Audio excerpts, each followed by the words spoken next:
Hello, everyone. Um, my name is Akib, and I'm going to do something a little bit different today.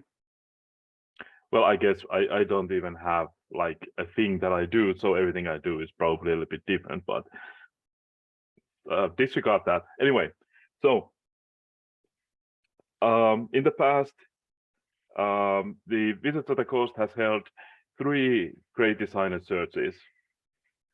The first one was in 2006, as you can see here. Second one was in 2010, and the third one was in 2018. So I thought that I would start a series where I talk about how I would approach these questions within this trial. Within these trials. So I thought that I'll do the first trial today, and I'm going to skip the second trial, and I'll do the third trial somewhere in the future, and then this I will do. I'll give myself time to think this through at least a little bit, and then I'll try to do then there's the show, because they had an actual show where these people would, like a TV show basically, except on the internet, and they would actually do these design challenges. How many? 5 of them. But I'll try not to think about those too much. I'll try to do those like live, in a way the people who actually were doing them would have had to do them. The first trial and the third trial, those I will give myself a little bit more time. Like, I will do a little bit of research beforehand before I start talking about them. Not too much, somewhat. And so let's start with the first trial. So the first trial, there's a bunch of different questions. 5, 6, 7, 8, 9, 10 different questions, and you had to write 250 to 350 words each, an answer to each of these questions. Other, it says that there's 10 questions.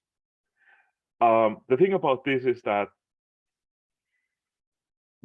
I'm not sure how seriously you would have to take this. I mean, the second trial states that there were actually 3,085 people were invited to take the test, meaning that there were 3,085 people who actually wrote answers to these 10 questions, which means that each of them had to write at least 2,500 words, and if there's 3,000 of them, so how much is that? 750,000 words. Did I count that correctly? So 2,500 times. No, that means 7.5 million words. Yes, that's correct. 7.5 million words at least. So who's going to actually read those? No one. So basically, this is something that you just had to do, and no one would read them. So you could basically take that approach. I wouldn't like copy paste some line all over and over again, but it doesn't actually matter what you say here. But hey, whatever. I'm still going to take this at least a little bit seriously, but I'm still me, so not too seriously. But anyway, so introduce yourself and explain why you're a good fit for this internship. Well, I wouldn't be a good fit for an internship. I don't have a green card, first of all. Second of all, I don't think their internship would pay enough. I think they are paid internships, but like, for me to leave my current job, they would have to pay me quite a bit to relocate to Seattle, even if I had the green card, and so forth. So it's never going to happen. But okay. supposing I would have to try to sell myself for this position, and I actually wanted this position. So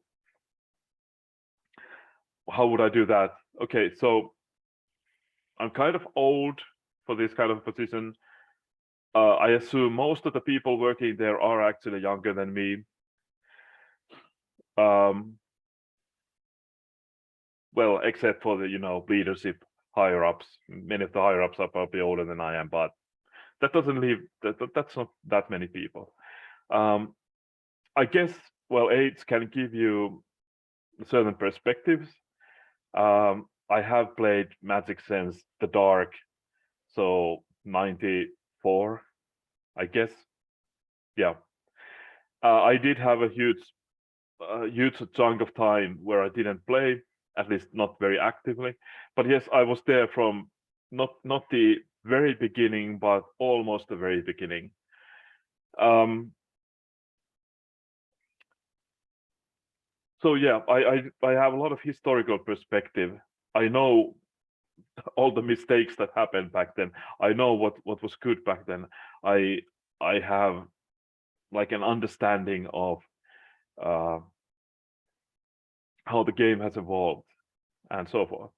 But also, I am very interested in things like deck building, and like I have written quite a bit about it.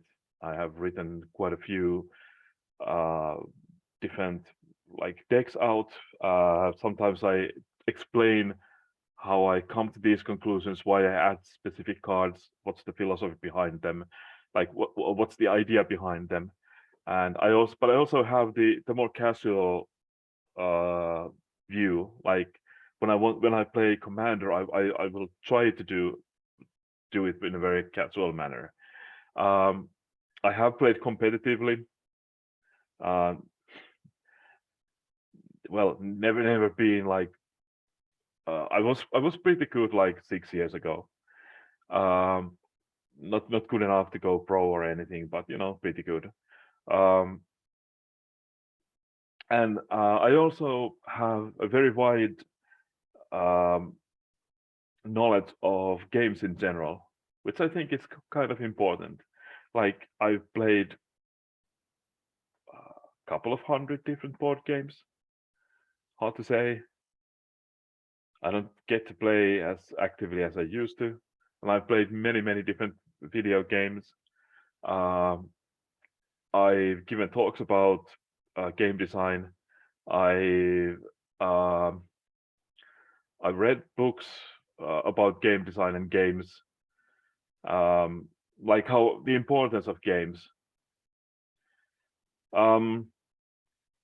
I've also read a lot about Magic, including Mark Rosewater's stuff, but also like, well, the professional players, what they talk about.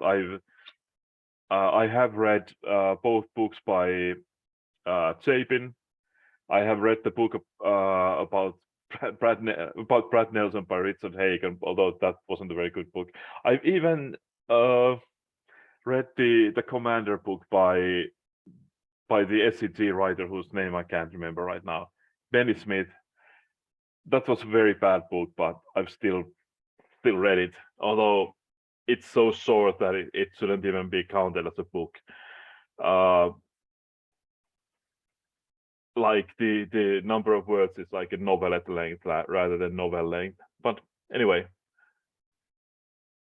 the Chapin books are actually kind of good. You should read them if you're interested in game design.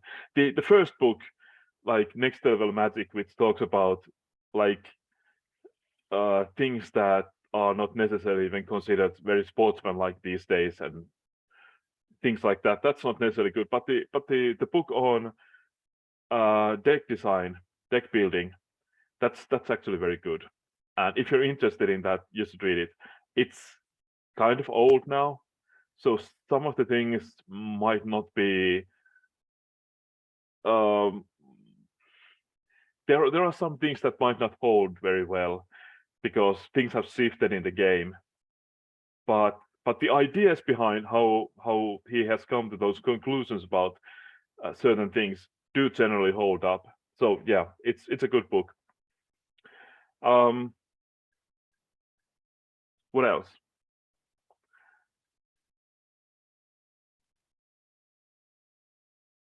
I don't know. I guess that's enough. Like 250 to 350 words. I definitely use more than 250 words of that. Probably more than 350. Anyway. Okay, next question. An evergreen mechanic is a keyword mechanic that shows up in almost every set. If you had to make an existing keyword mechanic evergreen, which one would you choose and why? Okay, so this is my answer. I did think about this beforehand. Where is it? Here, afflict. So afflict was in Hour of Devastation. It's mostly in red, and it's somewhat in blue and black. And I don't think this should be a blue mechanic, at least not most of the time. But I think this would fit nicely into black and red. And so, okay, what it does is the creature has afflict and a number. And when this creature becomes blocked, defending player loses life equal to the afflict value. So basically, it's a way to push damage through. Let's see what I have this open for a. Okay, 7. Well, Mark Rosewater apparently disagrees with me. It doesn't matter.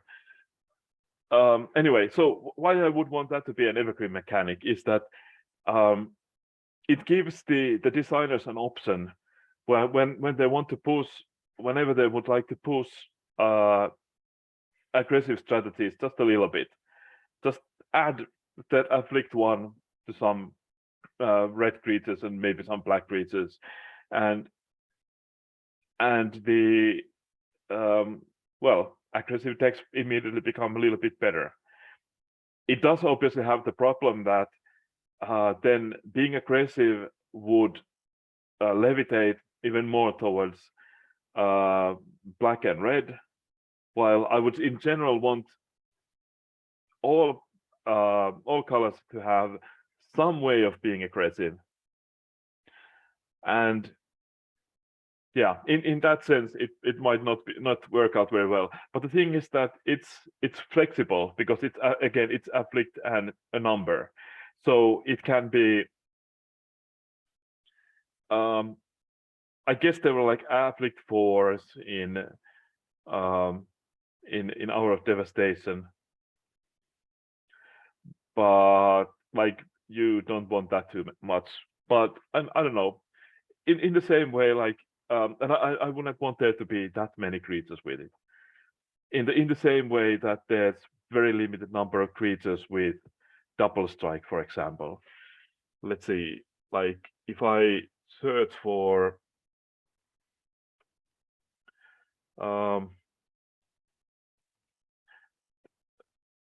let's put that in quotation marks, and format is standard. So, oh, there's 30 cards included. Okay, more than I thought. But if we add rarity equals common, how many?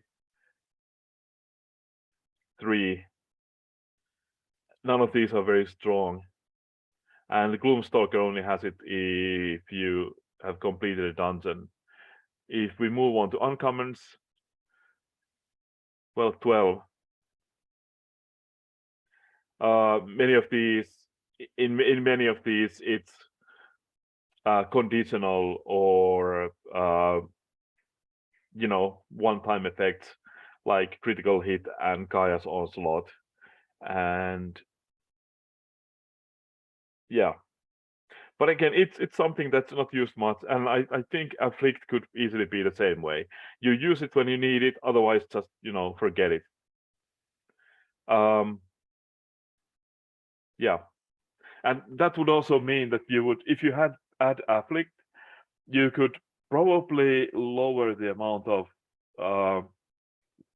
a card with evasion just a little bit, or it could be like, whereas white and blue And since they're doing this, I don't think this is in general a good idea. But the philosophy in the near past has been that every color gets to do basically everything, just a little bit differently. There are there are corner cases that don't work this way. Like red has no answers to enchantment, for example, and stuff like that.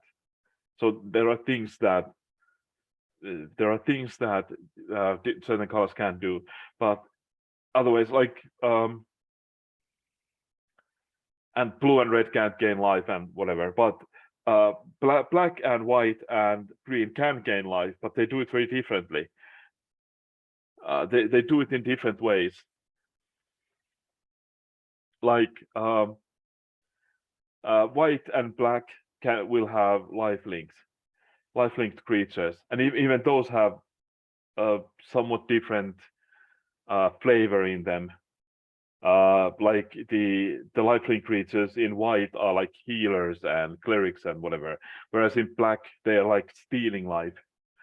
It's life gain is often in black, life gain is often linked to stealing life from others rather than just gaining life like in white. And in green life gain is often linked to like creatures entering the table and whatever and stuff like that.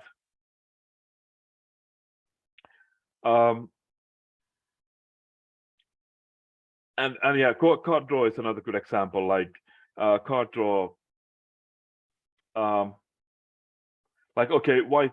The rule for white is that white can only draw one extra card per turn. Well, like in quotation marks. Of course, if there's multiple effects, then there can be more. But white can only draw one extra card at a time. So there are things like Secret Rendezvous and whatever that can draw more, but there's other limitations on those. Blue is the best color at simply drawing cards like unconditionally. Black has to pay something other than mana to draw cards, like sacrifice something or pay life, or like what's that one card, like Midnight Oil, where black has to pay hand size to draw extra cards, and red has card draw only what's impulsively, or has to discard something. So basically can exchange their current cards to other ones, but not gain. In that sense, you don't gain card advantage, you just gain card quality. Things like Big Score or Thrill of Possibility and whatever, cards like that. And then there's the impulsive, or things that you can cast right away. They go to exile and you can cast them from exile. So that's the other kind of card advantage red has. And then there's green, where the card advantage is purely linked to creatures. Like you can draw cards like equal to the number of creatures you have, or equal to the highest power among creatures you have, and you know, stuff like that. Yeah, so in the same way, I think Afflict could in the same way that white and blue has white and blue has flying. So, and obviously red has the ability to stop people from attacking, stop creatures from attacking, and green has trample, and red has trample as well. In the same way, like you could have Afflict, just, you know, another avenue to do the same thing, to push damage through.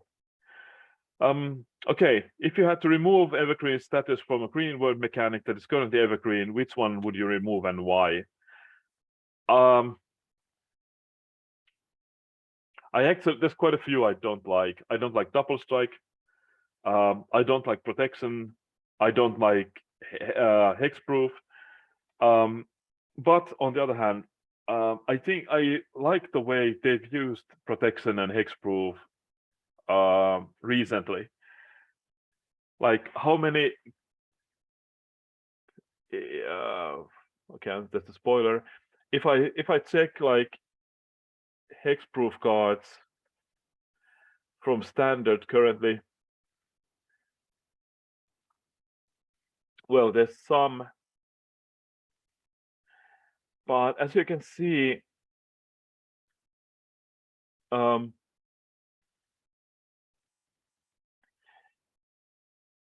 well, these are how many creatures that actually have hexproof are there? Like hexproof straight up. I can only see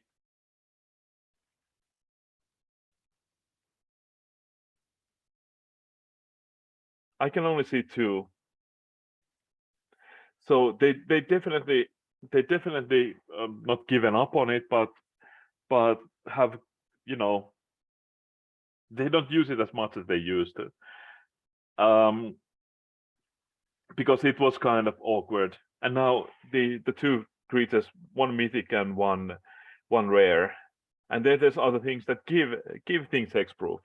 Like Walking Skyscraper has hexproof some of the time. Has hexproof as long as it's untapped. So it's pretty safe from removal when it first comes into play. Did it have haste? No, it's trample. And I would have hoped that they use this hexproof from Planeswalkers. Like Eradicator Valkyrie has hexproof from Planeswalkers. I would have hoped that they used that more, but sadly they don't. But otherwise, it's like this I like quite a bit. Cards that give hexproof to something for until end of turn. And I think these are good. So in that sense, I wouldn't remove hexproof currently because it just does. It's just a good addition if you use it in this way. You know, just every once in a while. Well, I guess there's 20 cards currently in standard in 8 sets, so that's 2.5 cards per set. But I think Ward is pretty good.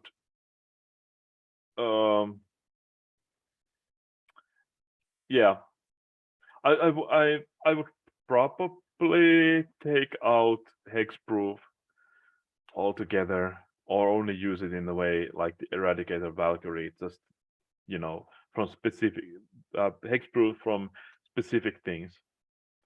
And same goes to protection. I don't like protection. The problem with protection is that there's so much rules package there. It's of course like judges know what it does, but there's so many people who just don't know very well. But yeah, but it's so I would use it the same way I would like to use hexproof. So some effects that give protection and they're actually using it this way, and you have more specific protections.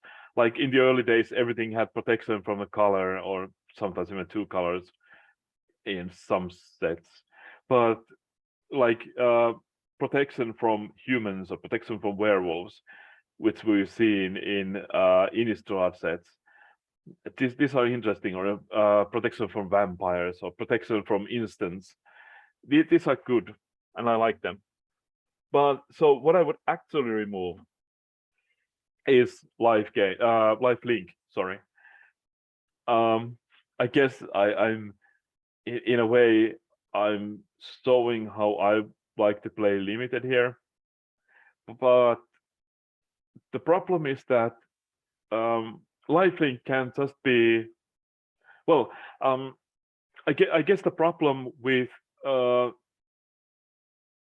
like playing aggro in like Explorer or Historic or whatever, where you have these, even standard currently, where you have these life gain decks are very popular. And I mean, yes, okay, lifelink life gain, sure, go ahead.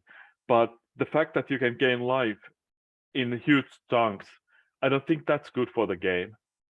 Like I've won so many games of limited and I've lost so many games of limited simply because someone has lifelink creature which I can't remove, and because it's too big or I just don't have removal or whatever, and they keep making these huge life swings all the time. Or like if I'm playing like explorer or historic or whatever, and I'm trying to play mono red deck, then if someone gains like 4 life, that's that's basically like a 2 card advantage against me, because I probably will need 2 cards to do that damage. So yes, life gain is good for the game. Just tone it back quite a bit. And that's a problem with lifelink, because there can happen these huge swings can happen. And it's not often only that, because you're gaining value more than like, let's say if you have a combat trick, like I can't remember the name of the combat trick right now, but there's a combat trick in Streets of New Capenna which gives +2/+2 until end of turn, and if the creature has a counter on it, it also gets lifelink and flying. So if I have one of these creatures that has a counter on it, then it's, well, okay, so what happened? Like, I was playing I really should check this beforehand, but there's a band colored 2/1.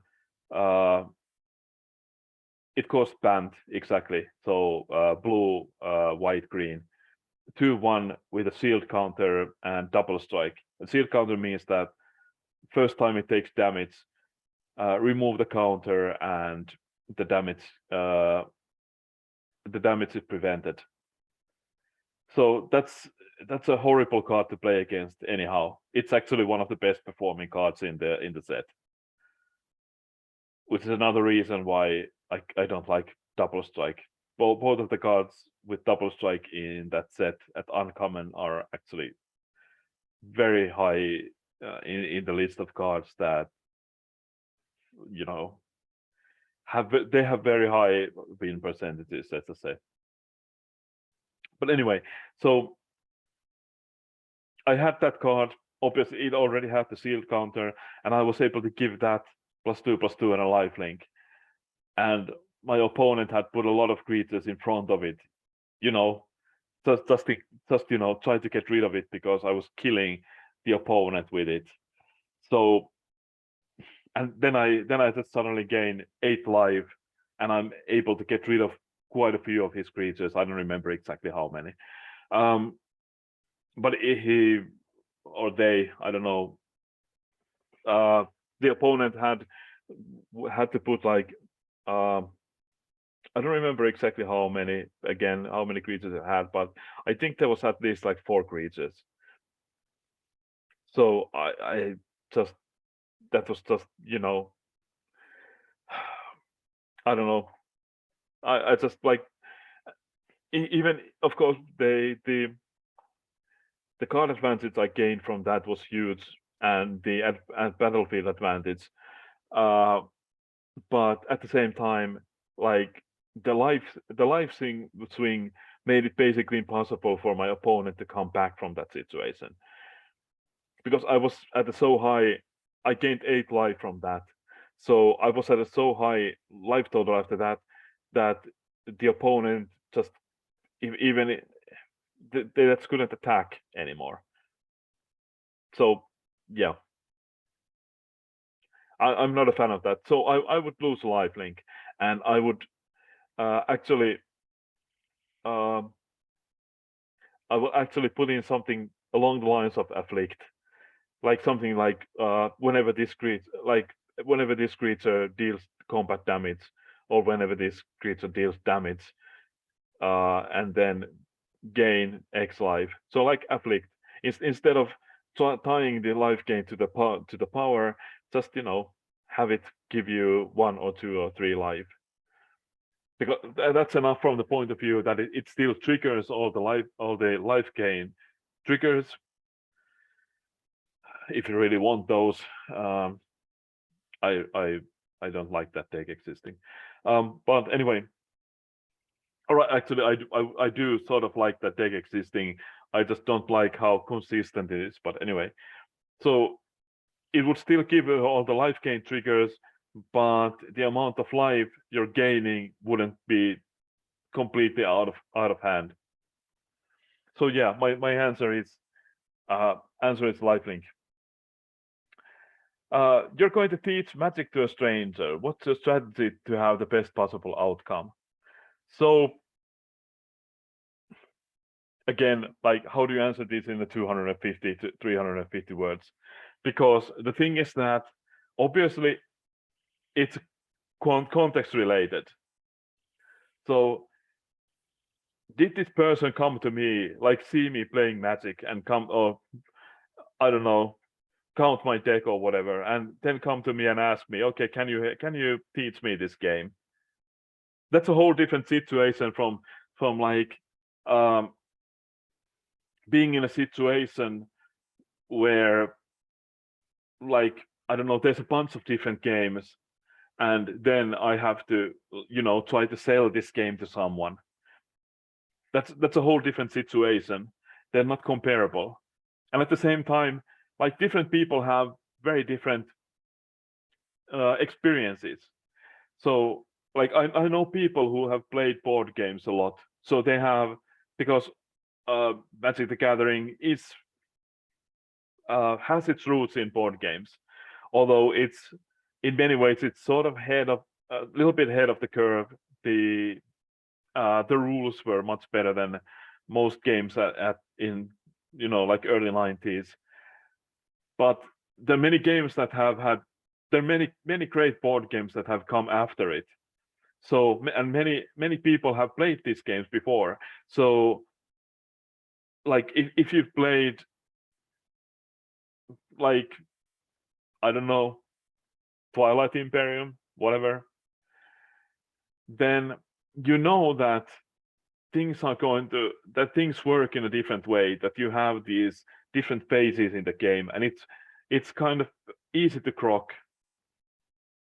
Sure, Magic has its own complexities, but you don't have to go into stack immediately. But again, that might be easy for some people. Like when I get back from a hiatus, stack was a new thing. But since I'm a programmer by education, my profession is software engineer, even though I teach. But anyway, so understanding the stack was very easy for me because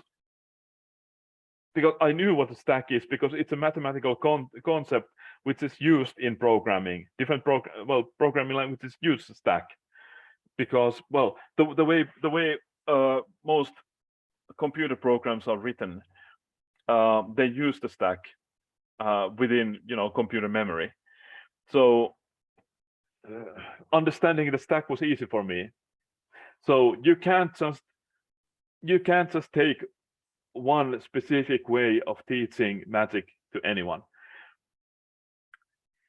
But yeah, but okay, like simple things. Okay, I would try to find decks that have less text than commons, even commons these days tend to have.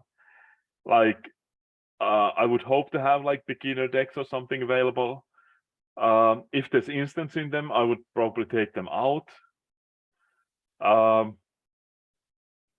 don't know. I have a bunch of like pre-opened jumpstart boosters, so maybe try to find one of those that's easy and simple and play with those.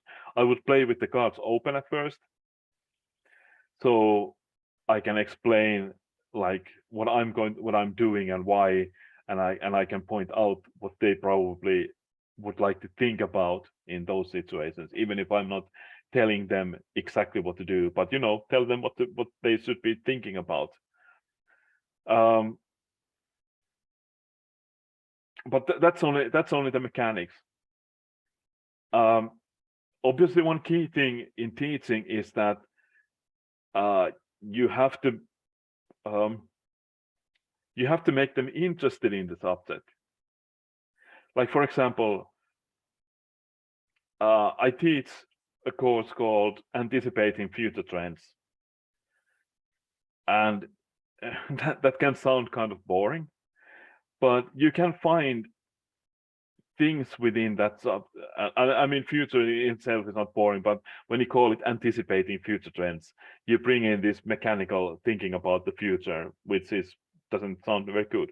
But during the course, like, we can talk about things that people are interested in about, like currently, like metaverse or blockchain and whatever, self-driving cars, whatever people get interested in. So in the same way, I can try to find something that interests that person within the game, whatever that is. Like, I don't know, goblins, merfolk, elves, heroic characters, for some people it might be the strategic depth. Yeah. So yeah, those are my ideas on that. Okay, what is the Magic's greatest strength and why? I think the greatest strength of Magic is that it's not a game, it's a framework. So we have the cards and we have the rules, and that allows so many different approaches to Magic.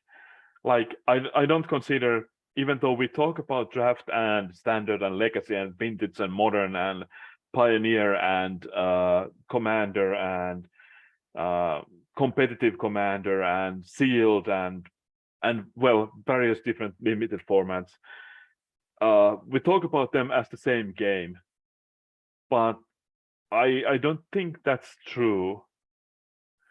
Like, we consider, like, Borderlands 2 and Borderlands 3, we consider them different games. So yeah, but I think that's the greatest strength of Magic, that we have this nice framework where you can, like, I don't know, you want to play Pauper, yeah, go ahead.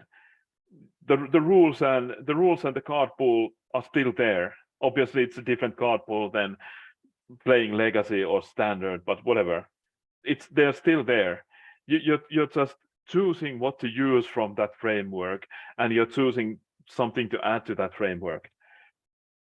And yeah, like, I don't know, pre-modern has been quite popular in Finland recently.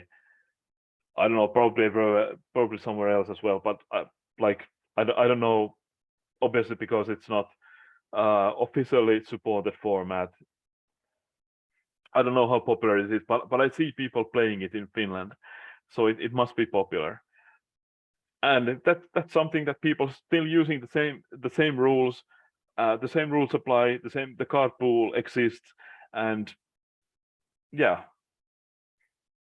If you're wondering what pre-modern is, it's exactly what it sounds like. It's all the cards that were printed before the modern limit, which is before the original Mirrodin.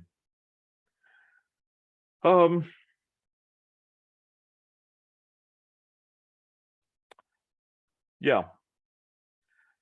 Okay, what is Magic's greatest weakness and why? So okay, so this is where it comes into play that I don't think anyone was actually reading these. Because I think the Magic's greatest weakness is the leadership. Because the leadership is currently quite short-sightedly trying to milk all the money they possibly can from the game. Like, I don't actually really mind Secret Lairs that much. I think they're kind of stupid, and I had a horrible experience with the one time I did actually buy a Secret Lair, or I bought actually several Secret Lairs at the same time, but the like the curling was just horrible. Like why? And yeah. So yeah. So I think so, but the thing is that at some point they decided that they want to be instead of being the thinking man's Hearthstone, even though Magic was existed a long time before Hearthstone, they just decided that they want to be Hearthstone, and they're still moving in that direction with Alchemy and Historic. And I think that's the weakness. They see that there's money somewhere else, and they want to pursue that money instead of thinking about the overall health of the game, because so much of the game has moved in the direction of the actual strategy within the game has become less important, and it's more important to make the correct deck decision. And so much more of the games are now code fishing. Like you don't, even though like I've been recently playing this Sultai fight rigging deck, so it can easily win out of nowhere with the fight rigging, like on turn 3, or at least opponent concedes on turn 3. Like a common pattern is turn 1 Lanrobe Elves, turn 2 Shakedown Heavy, which is a 6/4. If you're not familiar with it, it's a 6/4 for 3 mana, and it has menace, and when it attacks, the opponent can untap it, and if the opponent does, you get to draw a card. And yeah, it's a 6/4, and if fight rigging is new to you, it's a 3 mana hideaway card. And so at the beginning of combat on each turn, it gives one of your creatures a +1/+1 counter. And it's a hideaway card, so it's a hideaway 5, so you get to look at 5 cards and put one of them into under the, well, you hide it away basically. And then if you have a creature with power 7 or more, or is it power or toughness? I don't remember. I just remember that Shakedown Heavy, it triggers immediately, because it's then a 7/5. So anyway, you get to cast a card. So you often get to cast something like, what's the Sultai Ultimatum named? Well, can't I remember the name of the Sultai Ultimatum? But anyway, stuff like that. So what the Sultai Ultimatum does? Is it Emergent Ultimatum? Maybe. So what it does is you just get to find 3 monocolored cards from your deck, and opponent chooses one, which you then shuffle into your deck, and you get to cast the other 2. So you can often do things like get like Elder Gargaroth or what's it called? It's Elder Gargaroth and Alrund's Epiphany and Kiora's, what's it called? The Kiora Pest the Sea card and stuff like that. And then, okay, your opponent is going to choose one of them, but usually you can easily win with the other 2. So yeah, so even though I can win the game with beatdowns like the Shakedown Heavy, it's a 6/4 that often comes on down on turn 2, so it can win the game on its own, or at least it can give me huge card advantage, so I can play this more mid-range game because I have other creatures that have a huge power. I have the 4 mana 6/6 Kraken, for example, and I have 1 copy of Vorinclex in the deck, and the Elder Gargaroth is also 5 mana 6/6. So I can win I can win the mid-range game as well, or just beatdowns. And also because it has the elf from the latest Ravnica block that produces, it's 2 mana 0/2, which produces 1 mana of a color lands you control can produce, but also if it has a +1/+1 counter on it and it has adapt for 5, but if it has a +1/+1 counter on it, it actually produces 3 mana. So sometimes you get to do things like give it a counter from the fine tricking, and then you suddenly have 3. You have 2 more mana than previously, and then you can cast things like the Emergent Ultimatum easily. And Magic seems to be going into this direction where it's more important that you have these extremely powerful cards that have a lot of synergy with each other, and then you have to find a way to just have to hope that your opponent doesn't draw them. And like Vinota was the most popular deck in both Explorer and Pioneer for a long time, and that's just, it has that deck has a very good mid-range plan, and then sometimes you can just overrun your opponents with the Vinota. If it turns out that your opponent doesn't have removal, then you just play the Vinota and just win on spot. And same with Greasefang. You just have to get that Pantheon 2 into your graveyard and just play Greasefang, and then you win. So and yet you can still play like a console game or a mid-range game, and you don't have to worry about that combo. That combo can just come out and win out of nowhere at one point. And the whole game is moving into this direction. Everything happens this way, it feels like. And I would be fine if there's like a format that does that. Like, I don't know, maybe get rid of, like, give Modern to those players who want to play that way. But the fact that every format seems to work this way, it's not good. And again, I think this is largely due to the fact that the leadership wants to push things this way because they think that this will make the game more popular, when what you're actually doing is that you're limiting your potential. Because I know so many like old school players who have just stopped playing because they don't feel that the game serves them in the way it used to. Like, Magic used to be the safe haven where you could actually be smart and play it, and not just, an automaton that's given a deck and you just make the obvious decisions within the game. Yeah. Okay, what Magic mechanic most deserves a second chance?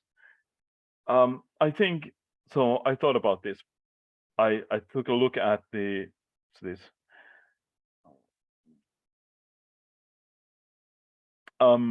Yeah. So I took a look at this. I was reading through. This is the Mark Rosewater Storm Scale.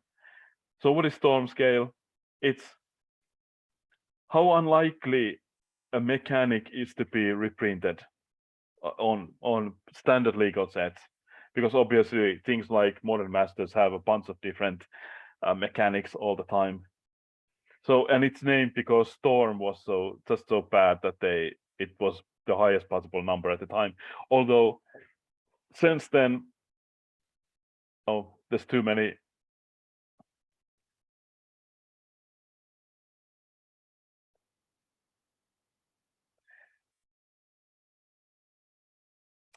So yeah. So yeah, Storm was the original. Now Bans with Other is the seen as the worst. Not that Bans is much better. I think Banding is 10 as well. So 10 is something that's very unlikely to be ever reprinted. And there's, as you can see, there's a history of these. Like Mark Rosewater changes his mind about these. Obviously, that's not like him being flaky or anything. It's just that because there's new mechanics coming. There's no need for certain older mechanics. Like, for example, Chroma. whatever Chroma was.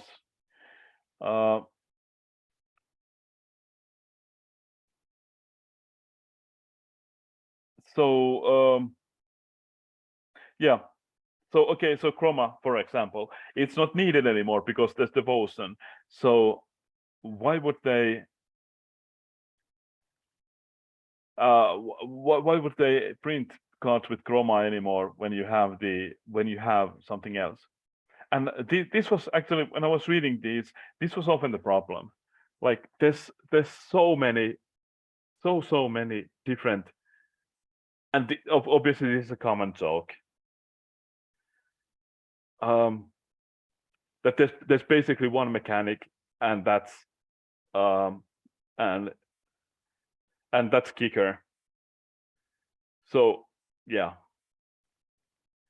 and there's like flying is the only combat mechanic or whatever, which is in part is true, especially now that they often give first strike only to attacking creatures. Is there really anything with first strike in SNC?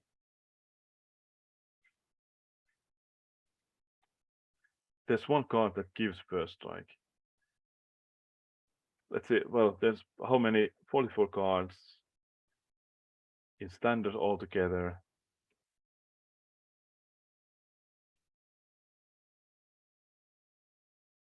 Yeah, there's one creature that naturally has first strike, and it's a 1/1. And then Ballroom Brawlers gives things first strike, but if you give things first strike, they can't get lifelink. But anyway, so they're moving away from first strike in many ways as well. How did I get here? Oh yeah. So but after thinking about this, I think the one I would like to see again is Strive. Strive was originally from is it Turning the Nyx or Born of Gods?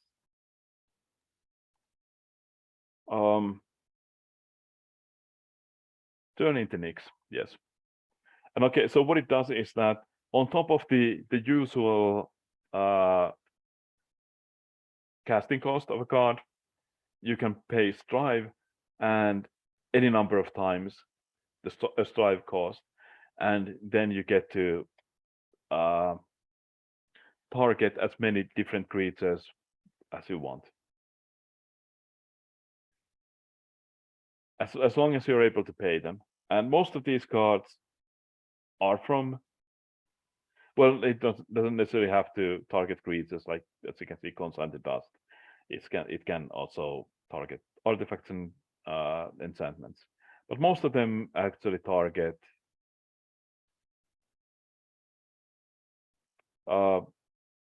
Györt's Missile also targets enchantments, but most of them target creatures. And yeah, I don't know. I liked the mechanic because it's flexible. Like you can do something like a sock, for example, and it can just be, they want. I don't think I don't know if they're gonna print sock anytime in the future, in the near future. At some point, probably yes, but in the recent future, when they printed socks, they tried to make them better than they would otherwise be. Like there's the one, it's got Play with Fire. That's a sock otherwise, except that if you deal damage to a player with it, you get to scry one as well. So stuff like that, you can easily make a better sock that way. Basically a sock, except you give it a Strive cost. You just make sure that the Strive cost is quite high, like I don't know, 4 or 5 mana, so that well, if it's if it's too small, then obviously there's going to be a problem with it because it's just going to be too good. But at the same time, if you just give it like a 5, because you can't target the same creature twice with it, then it's not going to be a problem, because in the late game, okay, sure, you can get rid of like number of some blockers or whatever, but it's just one of the ways to close the game, and it still can't remove the larger creatures, which most people will have at that point, in depending on the format. And you can do stuff like that easily. So I think Maro said that it's kind of hard to, let's see, set 8. He's only given this once. So Strive. So Stormcloud rating 8. It was unpopular and narrow. I could imagine the perfect set coming along where it made sense, but it's a long shot. And yet they are still doing versions of like kicker and multi-kicker all the time. But the thing about this is, okay, Strive didn't have any confusion or logistical issues, but I disagree with the design space small. And sure, it only goes on instant and sorceries. But as we've already seen, you don't have to have that many cards with a specific mechanic in a set. So obviously, like, it would be a problem if you had to make like 20 cards, like it says here. But if it's evergreen, you only need like 1 or 2 each set, if that. So it can just be a little bit of a bonus to whatever cards you have in the set. And I like in that sense, it might work better than as a evergreen, or did it what do you call it, how do you pronounce that? I don't know, but you know, there's the evergreen, and then there's the one that's not usable in every set but in most sets. And I think that it, as an evergreen, it would actually be better in the sense than as a set mechanic, because you wouldn't have to push it. You wouldn't have to try to make 20 cards with it. It's enough that you can have those 1 or 2 cards, and you can basically put it on any. You can basically put it on any instant or sorcery that targets. So yeah, that's my take.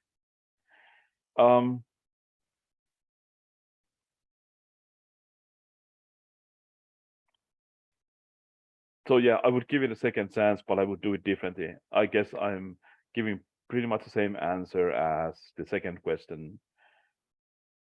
But anyway, of all the Magic expansions that you've played with, pick your favorite and then explain the biggest problem with it. So okay, so a hard question, because currently I played with so many sets that they I don't know, it's hard to distinguish between them. And I would like to say Innistrad, but the thing is that I came back from my hiatus like at the end of Innistrad, like era. Like Avacyn Restored was just being that just come out. Like I started when I got back, I started with Commander, and like I generally don't buy single packs, but then I just decided that, okay, why not? Maybe I'll find something fun from those packs. So yeah, that Avacyn Restored. But so we were at the, so I didn't get to experience Innistrad as a limited set, because Avacyn Restored, well, things work quite different. If you're new to the game, things worked quite differently because it was a block structure. You had 3 sets in a block, and Amazon Restored was basically like a test run for a set that was like singular experience. And beforehand, you would and afterwards as well, like the after Innistrad came the second Ravnica block, and there when the first set came out, you would draft just that set. When the second set came out, you would draft 2 packs of the Ravnica set and 1 pack of that new set. And when the third set came out, you would draft 1 of each. But the Innistrad block was a test ground for a different approach, where they had Amazon Restored was like a big set again, and it was and only that was drafted at the time. I think it worked also differently in Ravnica. I don't remember exactly. And then they moved into the new 2 set structure, and then into the 1 set structure there currently.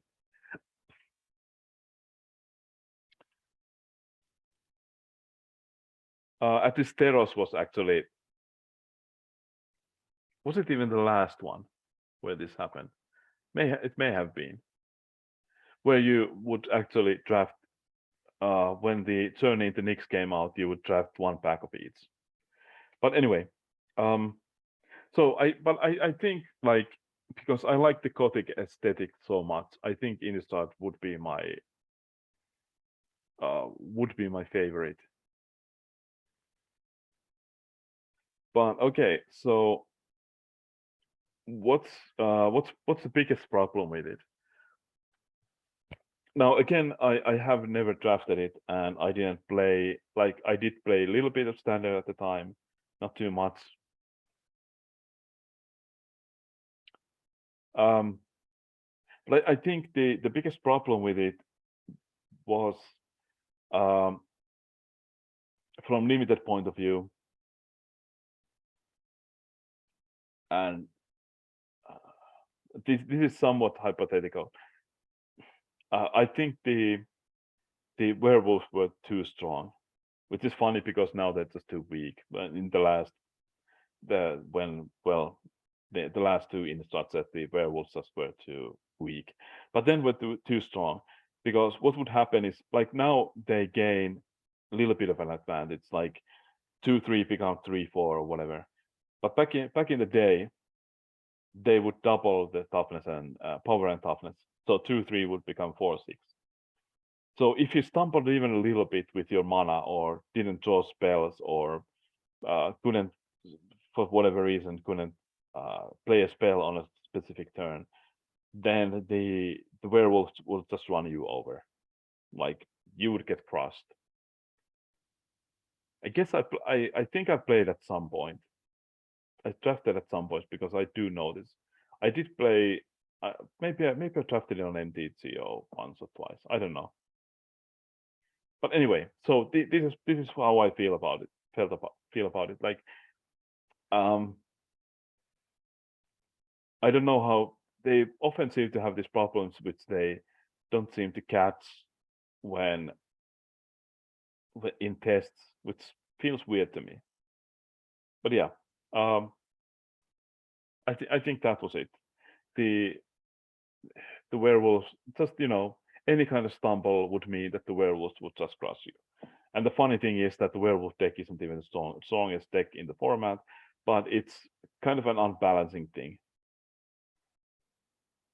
Okay, then, of all the Magic expansions that you've played with, pick your least favorite and then explain the best part about it. Okay, so again, I started around Dark, and after Dark, there wasn't actually, let's see, before Homelands was Ice Age, and the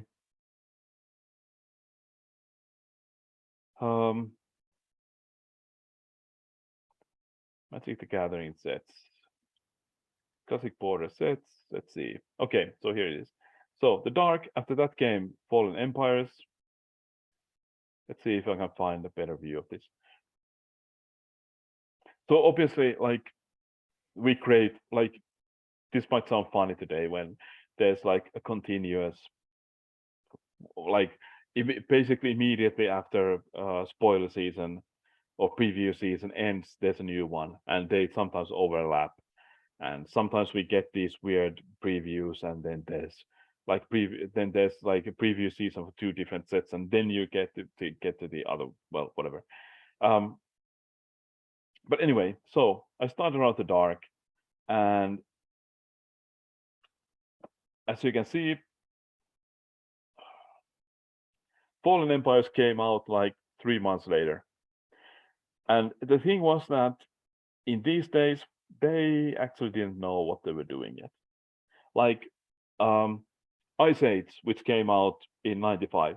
So okay, so Alpha came out in 93 and Ice Age came out in 95, almost 2 years later. And the thing was that Ice Age was actually the set that they were planning on releasing when you know Alpha and these came out. They decided, okay, we might want to do this again, so let's start designing a new set, and that was the Ice Age. But as you can see, there's a lot between Ice Age and Alpha. A lot of sets. So what happened was that, like as you can see, Alpha came out in August, Arabian Nights came out in December. And Arabian Nights didn't get tested at all. Richard Garfield just threw it together. And like the rumor is that the flavor text where some editor just put them together in like one night, basically. And as you can see, Antiquities came in 3 months later, and Revised Edition came in immediately after. Obviously, they didn't have to do much of a design for Revised. They just had to decide which cards are too strong and what to replace them with. Yeah, and then there's Legends, 3 months from Antiquities, and the Dark 2 months after Legends. So what they did, I don't know who did the Antiquities. Arabian Nights again was done by Richard Garfield. Antiquities, I don't know. I guess I could just open the link, but whatever. Legends was just a friends, like a group. Richard Garfield knew his friends playing Dungeons and Dragons, and they made Legends based on their own adventures. The Dark was actually, weirdly enough, it was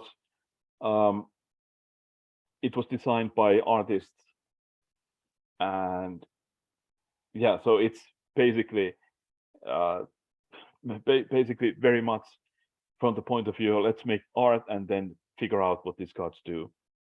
And okay, Fallen Empires, I don't know, again, then came fourth edition, and as I said, Ice Age was the thing that they were planning on doing when Alpha came out. So that's why you can actually feel it, or you could actually feel it. Ice Age is just so much better designed than any of the previous sets. Easily better design. And then, okay, Chronicles, that was a reprint set. Renaissance was a reprint set. And then came Homelands. And Homelands is my answer to this question, which is my least favorite set. So Homelands was actually designed by, I don't know, actually, this one needs a drum roll or whatever. But it was actually designed by customer service. And yes, I'm not kidding. Customer service decided that, hey, we want to do this. And for some reason, someone gave them permission. I don't know why. But I guess they just needed expansions. As you can see, whoops. As you can see, this is probably the longest hiatus between sets. Homelands was in October of 95, and Alliances was 8 months later. So this might be the longest time between two sets they've ever had. So they might have just been desperate and just given permission. And the thing about Homeland is that everything is underpowered. They actually, because of Homelands, in the early tournaments, they made a rule that your deck had to include 5 cards from each expansion at the time. And the Homelands cards were mostly in sideboards. I mean, there's actually a couple of very good cards as these sideboard cards. And I think you, at the time, you could have at least thought about playing them in your main deck. Serrated Arrows, because it would kill things like Order of the Ebon Hand and its white counterpart very easily. Order of the Ebon Hand is a 2/1, so Serrated Arrows gives things -1/-1 counters. It has like 3 counters on it, and it can like tap and give it 1 creature. So yeah, and it was actually very efficient at this because, again, Order of the Ebon Hand was very popular because of Necropotence decks. Necropotence decks wanted bunch of very inexpensive cards because you would always have the cards weren't the thing that you were worried about. You were worried about mana, so you would try to play 1 and 2 mana cards as much as possible. But yeah. Anyway, it was very badly designed. But one thing I did enjoy it is that it gave me access to legendary creatures. Not that they were especially good.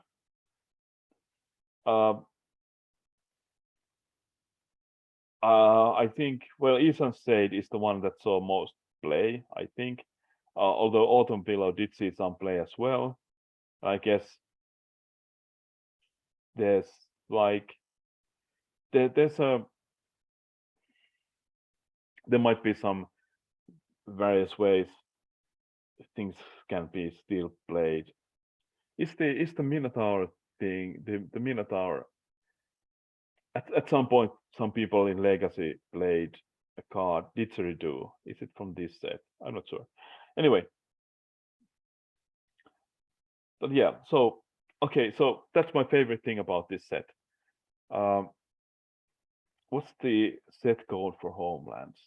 Let's HML. Okay. So type legendary set HML.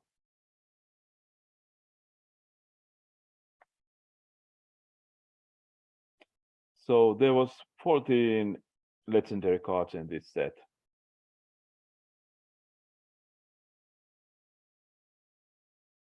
And yeah, most of them again were very bad, and they're like hugely outpaced these days. I guess Autumn Pillow has Shroud, so it's pretty good. And Ethan Shade was very good at the time because you couldn't basically remove it because it's protection from white. You couldn't Swords of Plowshares it, and it's black, so you couldn't use Terror on it or Dark Banishing. And it was a 5/5, so you couldn't use Lightning Bolt on it. At least one Lightning Bolt wouldn't destroy it. But yeah, so for us, it was a big deal to get these legends. There, as you can see, there are summon legends as the type. Yeah, I don't think that like obviously legends had a lot of legends, legendary creatures. Or as you can see, there were back in the day there was summon legends. But I don't think the intervening sets had any. Maybe they had some. I don't recall. But anyway, to us, like the legendary creatures were great And they comparatively they weren't that bad in those days. Ethan said actually was kind of good, even though it's expensive. It was sort of good and sort of playable. But anyway, yeah, that's my answer to that question.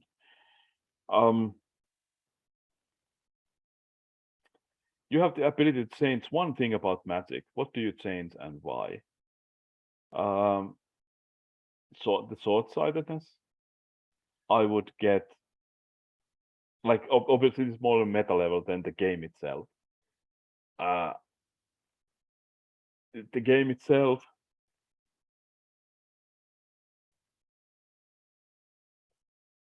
I would get rid of the dice. I hate that. I think it just shows that they are completely creatively bankrupt now, or at least some parts of the company are completely creatively bankrupt. But anyway, I would change the leadership. I would change, like, I would hope they get. I would hope they can have more of a long-term strategy than the current short-sightedness, where you need to pump out money as fast as possible, because that creates a bubble and it can't work over a long period of time. But rules-wise, I guess regarding the game, I would flatten the power level. Like, I don't mind powerful commons. That's good. Like, you can power creep commons for all. I don't care. But what you would have to do, I think, is that, like, Andrew Brown talks about this. I think it was Andrew Brown, that when fire philosophy, that they want to, make commons more playable, so they're going to pump the power level of commons up. And I think that was a good idea. I don't think you need to make them more complicated like they've done, or try not to make them more complicated like they've done. But I think it's a good idea to have, like, good one drops and whatever they've done recently. I guess Streets of New Capenna doesn't have like great one drops. It has playable one drops at common. Well, some of them are playable. Anyway, but in order to make that matter, you can't push the mythics and rares in the same way. So again, I would flatten the power level more. Obviously, the rares and the mythics can be more powerful, although it would be better, like in the early days, that they were more work in more specific instances. I would enjoy that much more, but I don't think that will sell packs, so they won't do that. But yeah,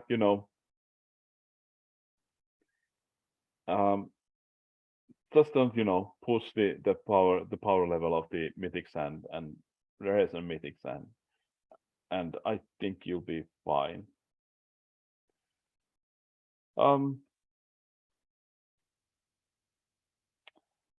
Yeah, I think that's it for this time. This was much longer than I planned on doing. The number of words must be quite a few more than 2,500. Yeah, and I will skip the second trial, because the multiple choice trial is available to everyone, and as are the answers to it. So no point in doing that. So I will do the third trial, I don't know, in the near future. I'm on holiday currently, so probably in the near future. But hey, thanks for listening. I wouldn't mind if you want to do the YouTube things. And I don't know, I'll see you sometime in the future. Thanks.